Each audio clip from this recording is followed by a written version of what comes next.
Fall is here, and what it could possibly be better than a maple pecan pumpkin bread? Serve it with tea or coffee when your friends or your family comes over. Be great. Here I'm going to add 1 1/2 cups of all-purpose flour, 1 teaspoon of baking soda,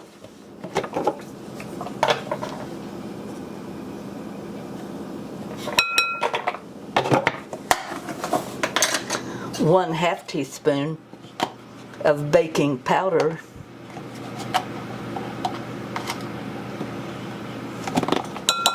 and 1/2 teaspoon of salt.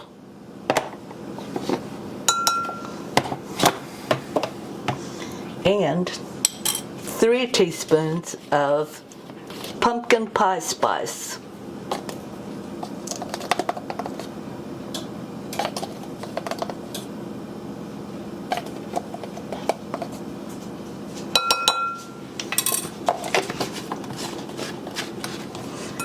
Mix that up just a little bit.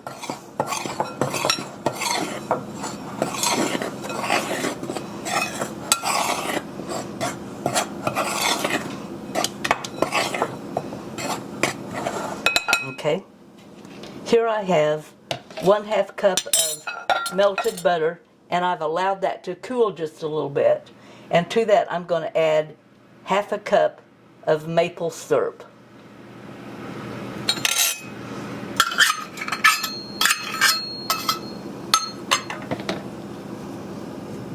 2 eggs,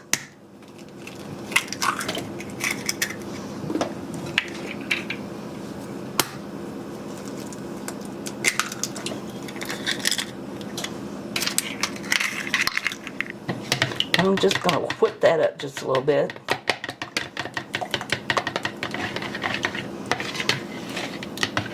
This recipe is so easy. And then I'm going to add 1 cup of pureed pumpkin. Too bad that don't take the whole can, but you've got a little left over. I have got a fly in here that's just determined to help me mix this up.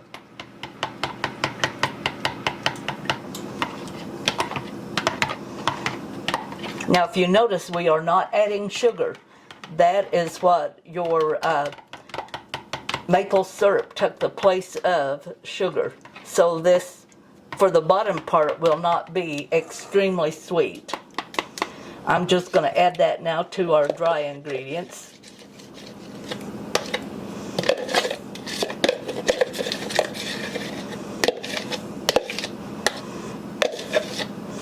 And I'm going to mix that up.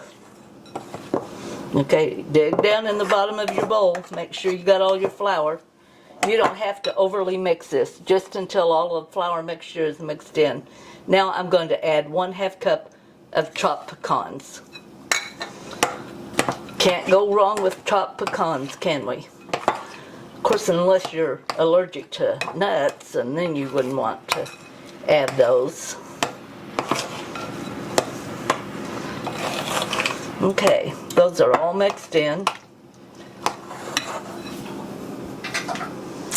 Here I have a little loaf pan, and it makes 8 little tiny loaves. They're about 2 by 4 loaves, and this is all neat and nice because I sprayed it, and then I took a little sieve and I sifted flour in each one of them, and I shook it around till it was up on the sides. And then, because it's messy, I took a napkin and wiped off all around here. That's why it looks so neat. It's not because I'm neat. And we're just going to put a nice big dollop in each one of these, and we'll go back and fill in if we have some left over. Okay. We've sort of evened those out.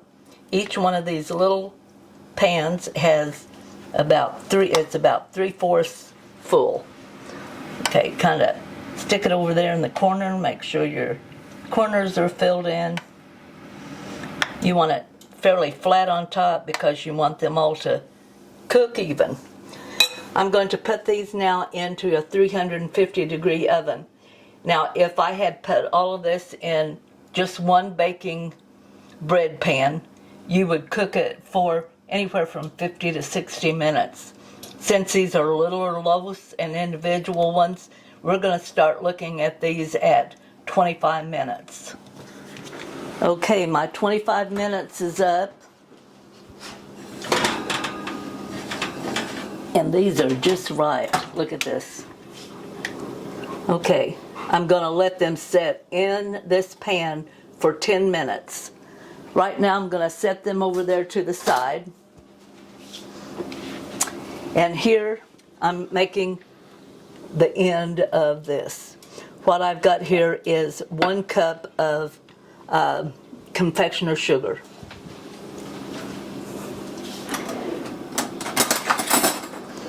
And if I would have been prepared, I would have had a fork. And to that confectioner sugar, I'm going to add 4 ounces of cream cheese.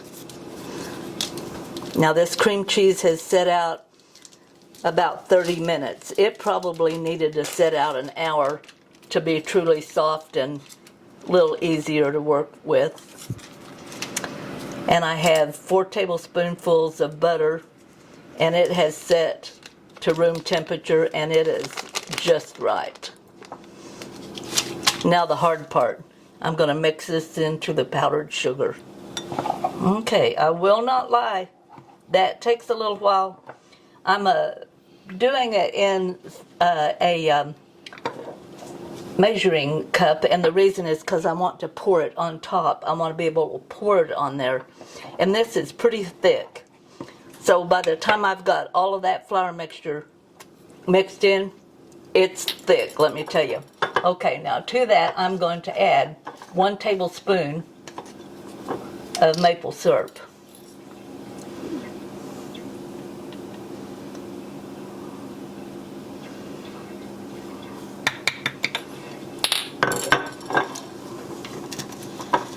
And I have some half and half here. And you're going to put either anywhere from 1 to 3 teaspoonfuls in there. And it's going to depend on how thick or how thin you want your topping to be.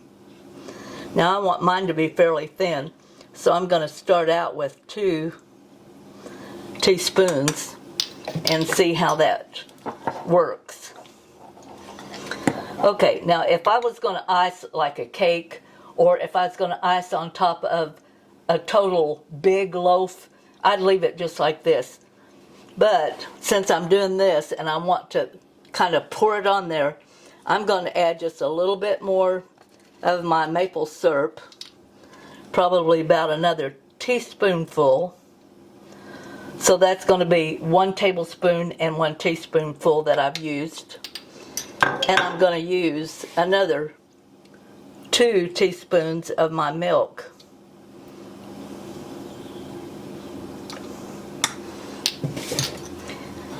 Now you don't have to do this. You can leave yours more of an icing consistency.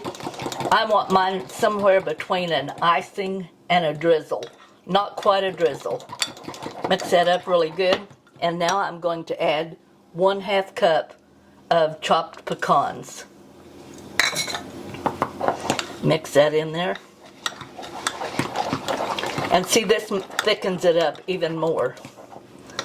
So there may not be no pouring on to my little cakes. I'm going to spoon this on with a nice big spoon. Yeah, that's just right. I like that right there. Like that consistency. It's going to stay on top. Oh, that's going to be good. Let me see.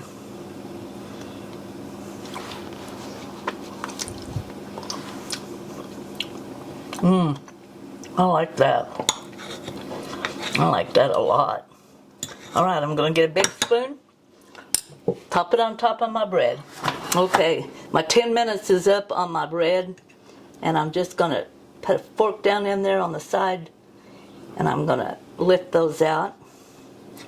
I'm putting them on my serving plate.